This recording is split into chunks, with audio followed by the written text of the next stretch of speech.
Good evening বন্ধুরা, আজকেও একটা ছোট্ট মিনি ব্লগ তোমাদের সাথে শেয়ার করব। দেখো, আমি বেরিয়ে পড়েছিলাম ঠাকুর দেখতে। আসলে আজকে মেন উদ্দেশ্য ছিল, আজকেও রসা ভাত খেতে যাচ্ছিলাম। আজকে আমাদের গ্রামের দিকে হরিনাম ছিল, তো সেখানেই ভাবলাম তার আগে কটা ঠাকুর দেখে নিই। তোমাদের দাদাভাই বললো রেডি হয়ে না, ঠাকুর দেখে একবারে যাব।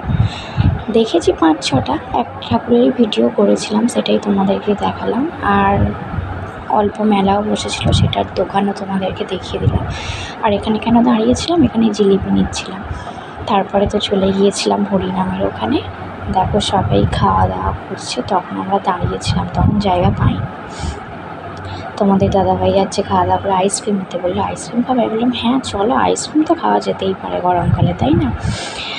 আর শীতকালে যদিও বা আইসক্রিম পাওয়াও যায় না, যদিও পাওয়া যায় শীতকালে আমি খাই না, গরমকালেই খাই, কারণ প্রচণ্ড সর্দির ধাত আমার, তাই শীতকালে খাই না।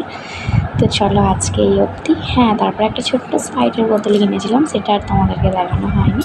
তো চলো আজ এই অবধি। ভিডিওটা ভালো লাগলে লাইক, কমেন্ট, শেয়ার আর সাবস্ক্রাইব করো বন্ধুরা।